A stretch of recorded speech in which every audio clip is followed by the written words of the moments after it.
Saudara, para Gen Z unjuk aksi dalam pengembangan aplikasi milik Jasa Marga Travoy.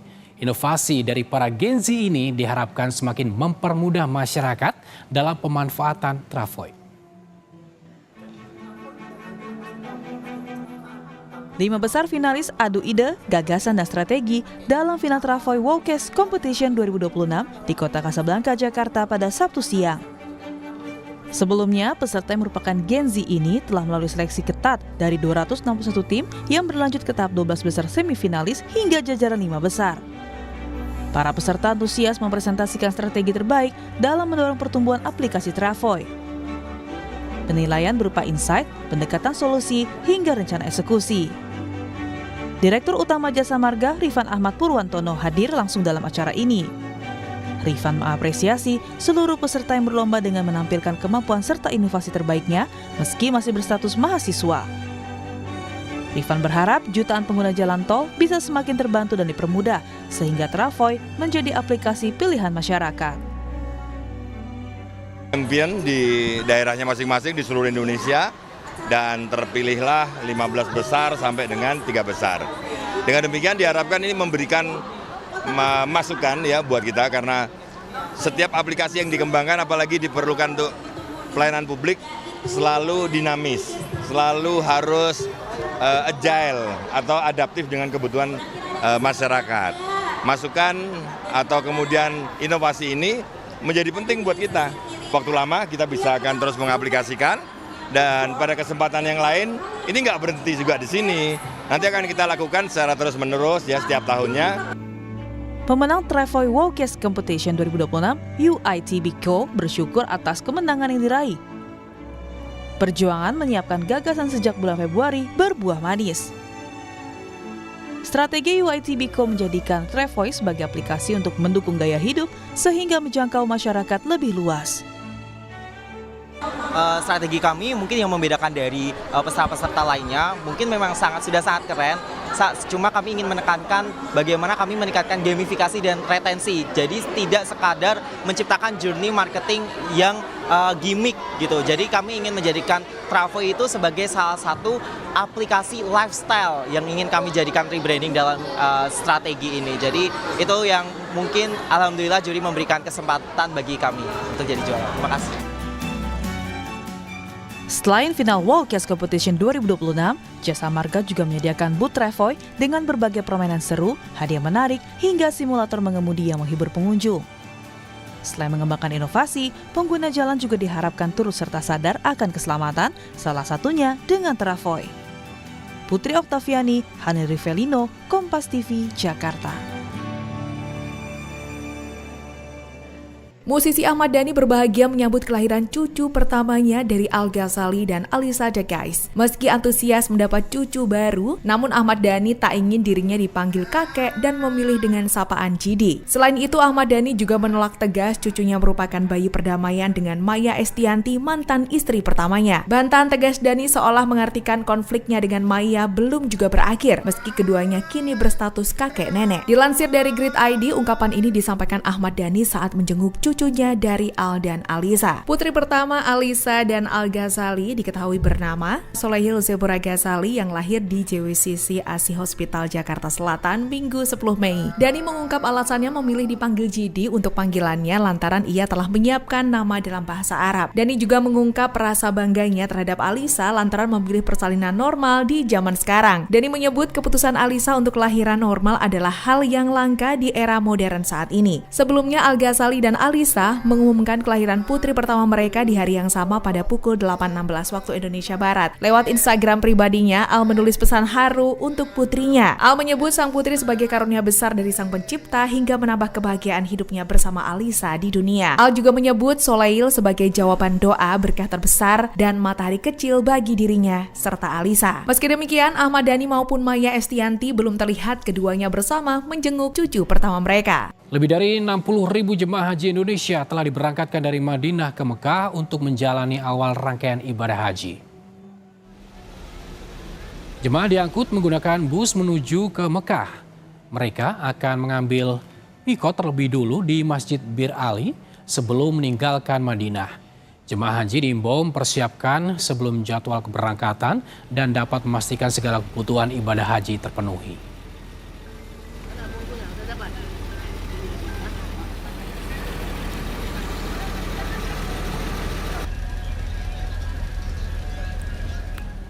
Dan saudara, untuk mengetahui kondisi terkini jemaah calon haji di Tanah Suci, kita sudah bergabung dengan jurnalis Kompas TV Sofyan Hartanto di Mekah, Arab Saudi.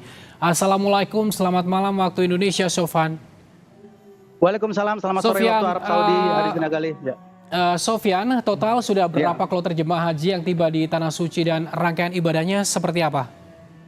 Ya, Saudara Gali dan Saudara, bisa saya informasikan bahwa hari ini 10 Mei 2026 adalah hari ke-20 pemberangkatan jemaah haji mulai dari hari pertama sampai sekarang. Nah, saya informasikan juga per hari ini sudah lebih dari 65% jemaah haji yang berangkat ke Arab Saudi. Jadi dari total seluruh kuota yang ada, sudah lebih dari setengahnya sudah berada di Arab Saudi ini. Jadi mereka tersebar di Mekah dan di Madinah. Nah, untuk di Mekah ini sudah memasuki gelombang kedua, Gali dan Saudara. Jadi ketika memasuki gelombang kedua, jadi jemaah sudah tidak lagi berangkat terbang menuju ke bandara di Madinah, mereka langsung menuju di Mekah ini. Jadi bisa saya informasikan juga alurnya adalah ketika jemaah berangkat dari embarkasi di seluruh Indonesia, ada 16 embarkasi, mereka langsung datang ke Bandara King Abdul Aziz di Jeddah. Nah, dari Jeddah itu mereka sudah melakukan niat ikhram, yaitu memakai baju ikhram, dan niat umroh wajib. Jadi dari bandara mereka sudah dipastikan sudah memakai baju ikhram. Setelah itu mereka akan ditempatkan di hotel untuk istirahat sejenak, Saudara dan Gali. Setelah istirahat sejenak sekitar 4-5 jam mereka akan berjalan atau melakukan perjalanan menuju ke Masjidil Haram untuk melakukan umroh wajib. Nah, jemaah yang berada di gelombang 2 ini sebagian dari beberapa waktu lalu sudah melakukan umroh wajib. Nah, di sini kita bisa informasikan bahwa setelah mereka melakukan umroh wajib, di sini mereka bisa melakukan kegiatan-kegiatan untuk sunnah untuk bisa menambah pahala mereka. Ada yang melakukan mengaji bersama di hotel masing-masing, ada juga yang bahkan melakukan kegiatan senam. Jadi kita tahu ibadah haji adalah ibadah fisik, Saudara. Jadi jemaah haji diimbau terus oleh petugas menjaga kesehatan. Jadi ada beberapa juga ibadah jemaah yang mungkin bisa jadi karena terlalu bersemangat melakukan ibadah, apalagi di tanah haram ini mereka sudah menunggu berpuluh-puluh tahun mungkin. Nah, mereka terus melakukan ibadah. Ada juga yang melakukan ibadah sunnah, yaitu melakukan ibadah sunnah umroh. Nah, di sini sebenarnya sangat mudah. Nah, kalau bisa dilihat di belakang saya ini itu sudah ada bus selawat. Mereka ketika ingin melakukan ibadah sunnah tinggal selangkah dari hotel masing-masing menuju menggunakan bus selawat. Nah, dari bus selawat itu mereka bisa ke terminal 3 titik, yaitu terminal Bir Ali, terminal Sip Amir, terminal Ajiat, dan satu lagi adalah Jabal Ka'bah. Jadi semudah itu menuju ke Masjidil Haram, Saudara dan Gali. Jadi ketika mudah seperti itu, jemaah sangat antusias untuk melakukan kegiatan ibadah di Masjidil Haram. Tapi tetap saja jemaah diimbau untuk selalu memperhatikan kesehatan karena puncak haji masih sekitar 2 minggu lagi. Begitu, Gali dan Saudara. Baik, terima kasih Sofyan Hartanto atas laporan Anda langsung dari Mekah, Arab Saudi. Selalu jaga kesehatan. Terima kasih. Yuk, terima kasih.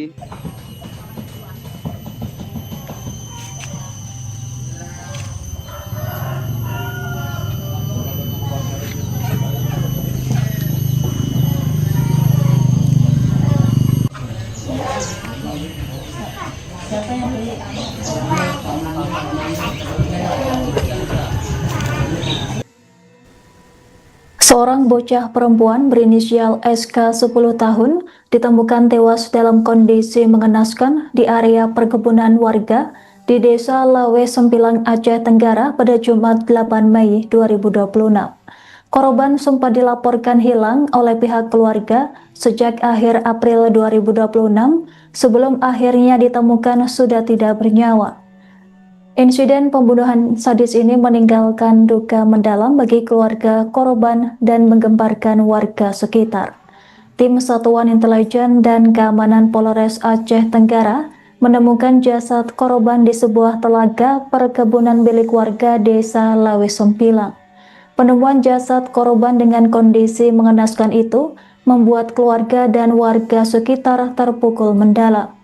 Selama ini SK diketahui tinggal bersama abang, adik dan neneknya di sebuah rumah kayu beratap seng yang kondisinya kurang layak dihuni.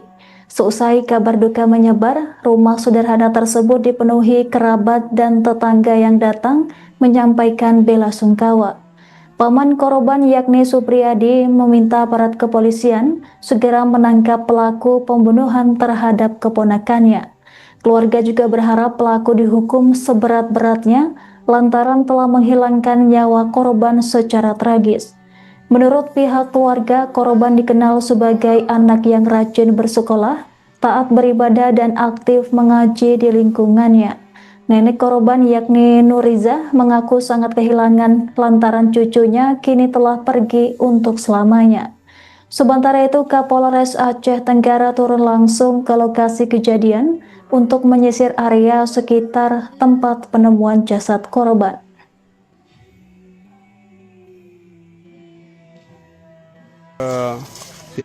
Lokasi ditemukannya mayat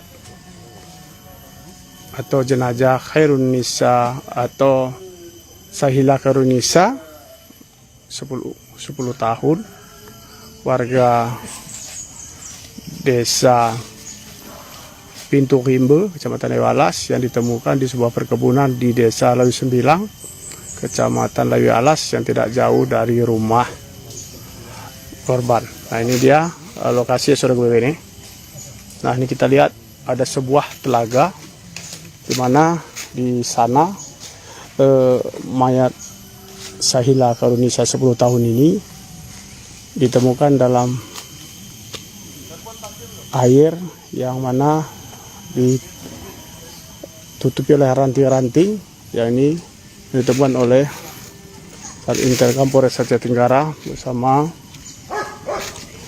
Polsek Lawi-Alas. Dan ini kita lihat juga di sini tim Satreskrim Polres Aceh Tenggara juga melakukan olah TKP di lokasi kejadian, langsung dipimpin Kapolres Aceh Tenggara AKBP Doi Henry. Kapolres ini langsung turun bersama dengan Kasat Reskrim Tujeri Irfan dan juga Kasat Intelkam Ibtu Zakaria. Nah, inilah dia saudara gue ini. Kasihnya ini cukup jauh di bawah sana saudara gue ini. Ini dia. Ini kita lihat di ujung sana tuh di ranting-ranting itu. Nah, disinilah jenazah almarhum ditemukan, yang diduga adalah korban dari pembunuhan saudara gue ini.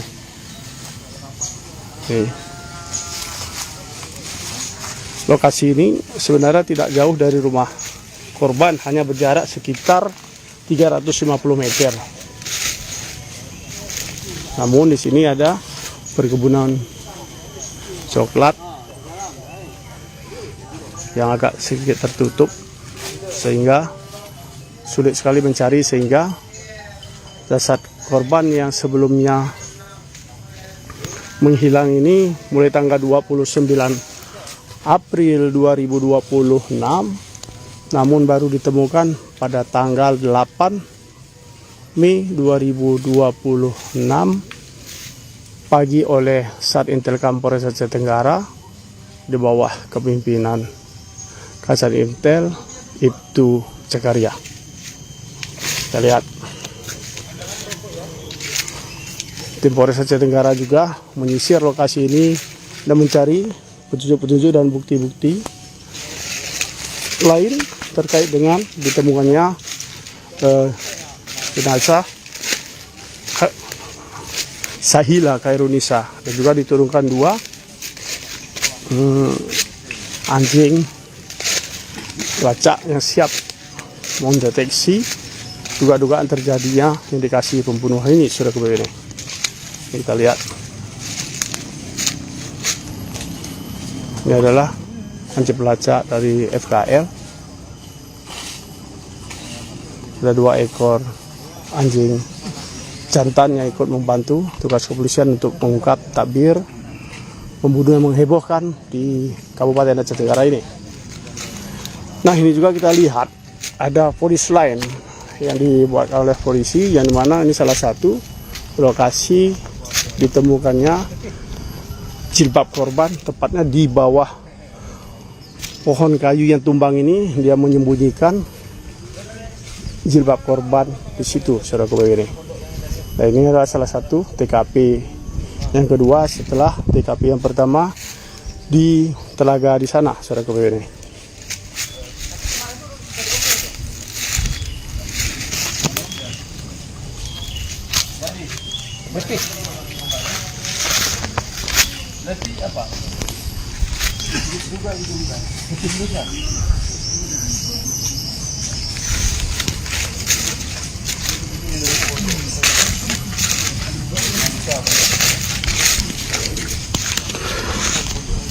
Dan tim Tribun Gayo yang langsung turun ke lokasi dan sudah langsung bertemu kepada paman korban, nenek korban dan ayah korban.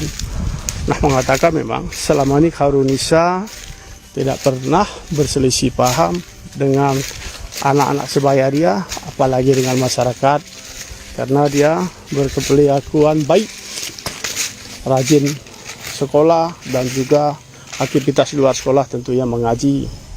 Dan kemudian jam 9 atau jam 10 korban biasanya tidur.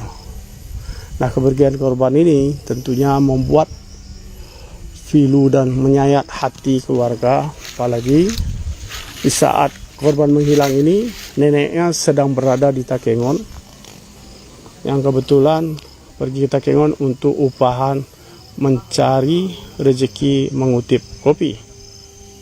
Nah, inilah di sebuah telaga seperti air ini yang tidak mungkin bisa mengering. Ini kita lihat ini, kalau sekilas kita lihat dari atas ini memang tidak terlihat bahwa jasad almarhum itu berada di bawah ranting dan pohon bambu ini. Tetapi jika kita lihat dari depan sana, itu nampak jelas bisa dilihat. Ini kita lihat, tentu ini sedikit rapi sistem kerja yang diduga dilakukan pembunuhan ini, saudara begini. Pasangan selebritis Al Ghazali dan Alisa De Guys kini resmi menjadi pasangan orang tua baru. Al dan Alisa tengah berbahagia lantaran anak pertama mereka telah lahir. Alisa melahirkan anak pertamanya dengan normal di salah satu rumah sakit Jakarta Selatan pada Minggu 10 Mei 2026. Kelahiran buah cinta mereka terlihat dalam postingan akun pribadi Al dan Alisa dengan menampilkan foto yang sama. Dilansir dari Tribun Bogor, dalam postingan tersebut memperlihatkan momen jelang Alisa melahirkan, Senin 11 Mei 2026. Tampak dalam postingan saat Al dengan setia mendampingi Alisa dalam proses melahirkan secara normal. Persalinan normal Alisa berjalan lancar dan melahirkan bayi perempuan buah cintanya dengan Al Ghazali. Al lantas memberikan nama pada putri cantiknya itu dengan nama Soleil Zepora Ghazali. Nama tersebut diunggah dalam Instagram pribadi Al dan menuliskan pesan "Selamat datang di dunia gadis cantik kami". Al lantas membocorkan arti nama Soleil yang memiliki makna doa kedua orang tua. Mendapatkan seorang putri cantik dari Alisa, Al menyebut sang anak adalah berkat terbesar dan sinar matahari baginya. Menutup postingannya, Al lantas memberikan kalimat dengan ucapan syukur atas karunia pencipta dengan menghadirkan buah hati dalam keluarga kecilnya bersama Alisa. Presiden Rusia Vladimir Putin menegaskan Moskwa tidak melihat adanya bukti tentang upaya Iran untuk membuat bom nuklir. Pernyataan ini saudara kontras dengan dalih Presiden Amerika Serikat Donald Trump bahwa perang gabungan Amerika dan Israel untuk menggagalkan upaya Teheran memperoleh senjata nuklir. Putin menyoroti kerjasama Rusia di masa lalu pada tahun 2015 dan menekankan bahwa proyek-proyek yang sedang berlangsung termasuk pembangkit nuklir Bushehr di Iran tetap fokus pada tujuan energi damai. Слышали неоднократное заявление по этому поводу, да и МАГАТЭ ни разу не сказала, что есть доказательства стремления Ирана к ядерному оружию. Все другие участники этого процесса, на мой взгляд, тоже могли бы быть заинтересованы. Мне кажется, что это могло бы их устроить. Почему? Ну, во-первых, все бы увидели, что это такое, сколько и где находятся. Второе, это все было бы поставлено под контроль МАГАТЭ. و ما میدونستیم که اینها نقشه طرحی برای خارج کردن اورانیوم از کشور دارن. به هر حال ما در یک آمادگی به سر می‌بردیم. ببینید اونجا یه پیش‌بینی‌هایی از قبل شده بود. به هر حال یکی از در واقع شعارهایی که ترامپ میداد این بود که جمهوری اسلامی ایران دارای مقادیر متنوعی از اورانیوم غنی شده هست به میزان 60% و اینو باید از بین ببره و ما میدونستیم که اینها نقشه‌ای طرحی برای خارج کردن اورانیوم از کشور دارن. به هر حال ما در یک آمادگی به سر می‌بردیم. نیروهای مسلح رو عرض می‌کنم، چه ارتش چه سپاه، در مراقبت از این مراکز هسته‌ای که این اورانیوم غنی شده درش نگهداری می‌شود و احتمال میدادیم که ممکنه از طریق عملیات نفوذ، از طریق عملیات هلیبرم بتونن مثلا بخواهند وارد بشوند و در واقع به سرقت رو بیارن و بتونن سرقت کنن. این آمادگی وجود داشت. مناطقی که در حوزه استحفاظی ارتش بود ما در اونجا اقداماتی رو پیش بینی کرده بودیم. حتی برای اولین بار شاید من خدمت شما عرض کنم که در رسانه‌ها شاید منتشر نشده باشه، ما پیش بینی برای فرودگاه‌های متروکه داشتیم. مثلا ترتیبی داده بودیم که این فرودگاه‌ها قابل استفاده برای دشمن نباشد. مثلا شخم زدن مخالف در این فرودگاه‌ها این اقدامات انجام شده بود. در بعضی از این فرودگاه‌ها که مسئولیت امنیتش با ارتش جمهوری اسلامی ایران بود. امروز هم به دشمن هشدار میدیم که اگر مجدداً دست به تجاوزی بزنن و مجدداً دچار خطای محاسباتی بشوند که همطور که در گذشته شدن و الان دارن تاوان اون خطاهای گذشته رو در واقع تحمل میکنن و پس میدن، اگر مجدداً دشمن دچار خطای محاسباتی بشه و دست به تجاوزی علیه کشور ما بزنه، حتماً با گزینه‌های غافلگیر کننده دیگری مواجه خواهد شد. این گزینه‌ها علاوه بر اینکه اون عزم و اراده همکاران و همرزمان من در نیروهای مسلح هست، تجهیزات پیشرفته تر و جدید و شیوه‌های جدید جنگ و از همه شاید مهمتر عرصه‌های جدید جنگ خواهد بود. یعنی جنگ وارد عرصه‌هایی خواهد شد که دشمن پیش بینی نکرده و در طرح‌هاش نیورده. می توانیم در این حوزه دشمن رو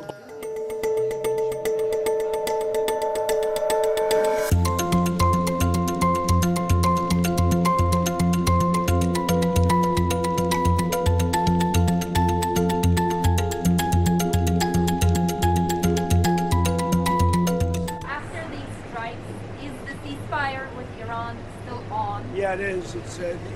They trifled with us today. We blew them away. They trifled. I call that a trifle. I'll let you know when there's no ceasefire. You won't have to know. If there's no ceasefire, you're not going to have to know. You're just going to have to look at one big glow coming out of Iran. And they better sign their agreement fast. The talks are going very well, but they have to understand if it doesn't get signed, they're going to have a lot of pain. They're going to have a lot of pain. They want to sign it, I will tell you. They want to sign it a lot more than I do. I think that's what you want to hear, fellas, right? What you want to hear, a different tone. That's the only thing they understand. They don't understand it. We had 3 world-class destroyers go through the strait today. Any other country, under the circumstances, wouldn't have shot missiles at it and drones at it and these stupid boats that came at it. They got blown away in about 2 minutes. Their tanker got blown. You know what we did with the tanker? We didn't want to create an environment, so we shot out the rudder, and the tanker's going around, spinning around in circles. They should not have done that today. We thought they might. We didn't know, but we were prepared. They shot missiles. Every missile was knocked down. Every drone was knocked down, and the people that shot it. Kita beralih ke informasi lainnya, produk kulit lokal buatan UMKM masih menjadi pilihan sebagian masyarakat di tengah maraknya produk impor dan produk pabrikan massal. Dengan mengandalkan proses handmade dan kualitas produk, para pengrajin kulit di Tanggulangin, Sidoarjo terus berupaya mempertahankan eksistensi usaha mereka.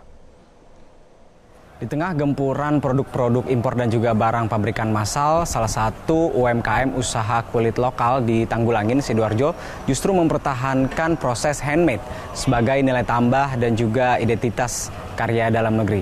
Sekarang kita akan lihat bagaimana UMKM mempertahankan kualitas mereka di tengah gempuran produk-produk impor tersebut.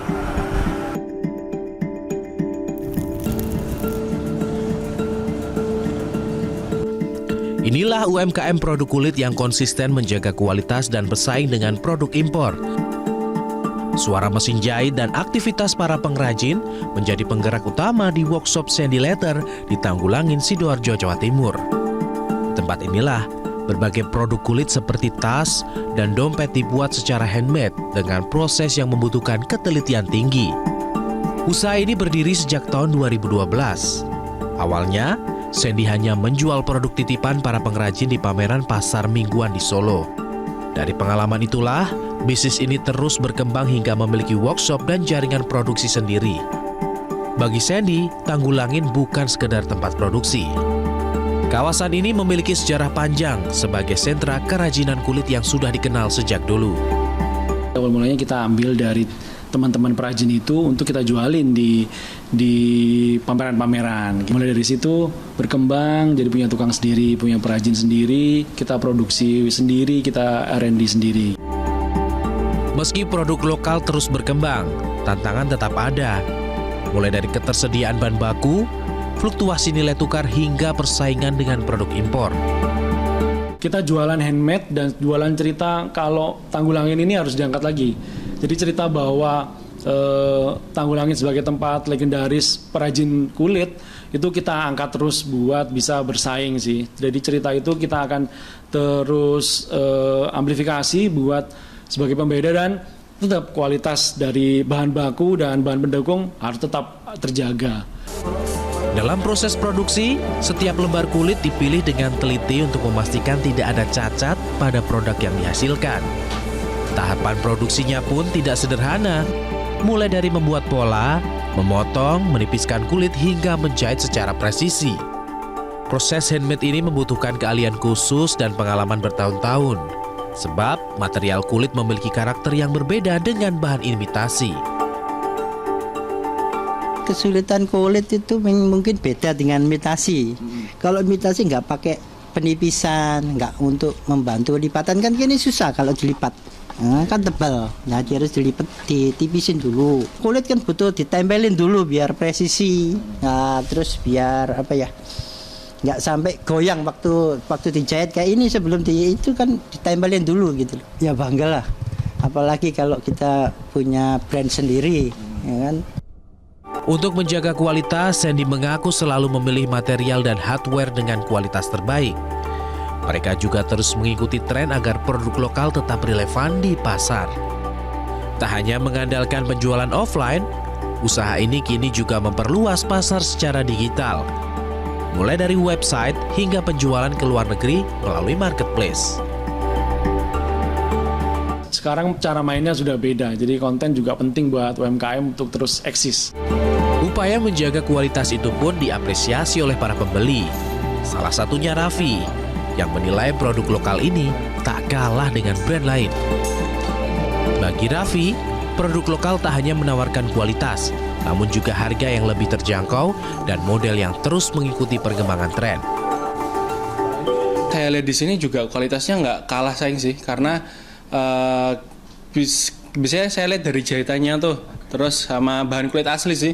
Ini salah satu yang kelebihan dari Sandy Leather tuh dari modelnya sih yang mereka update terus gitu. Lewat ketelatenan dan sentuhan tangan para pengrajin, produk kulit lokal pun terus dijaga agar tetap hidup dan dicintai pasar. Bukan sekedar barang pakai, namun juga hasil karya yang membawa identitas dan kebanggaan UMKM Indonesia. Di tengah persaingan pasar yang semakin ketat, para pelaku UMKM seperti Sandy Leather ini membuktikan bahwa UMKM tidak hanya mampu bersaing secara kualitas, namun juga dapat memberikan nilai tambah di dalam karya atau produk yang mereka hasilkan. Dari Sidoarjo, Satriwadi Haris Ramadan, Metro TV.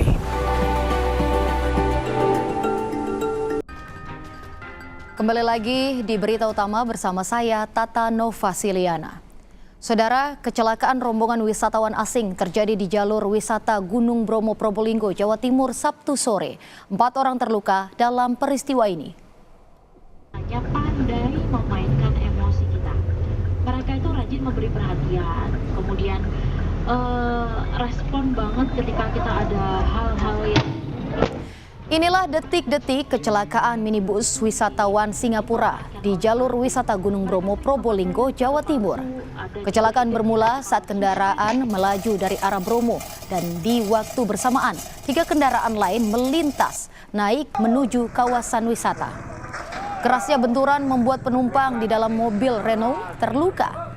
Diduga kecelakaan terjadi akibat sopir minibus gagal mengendalikan laju kendaraan karena remblong.